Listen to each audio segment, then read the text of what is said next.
Hi, this is Chris Webb with WebbinR, and I just wanted to show you a brief tip on how you can open up a Windows option so that you can select your file from a particular folder without having to write the entire code for the file path for the file.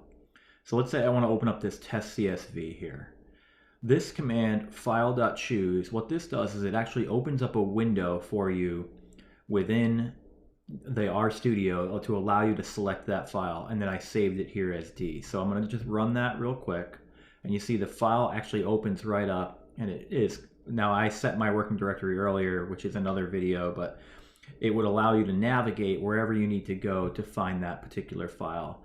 And you just click open, and you can see that it popped up right over here with the 5 variables and the 113 observations.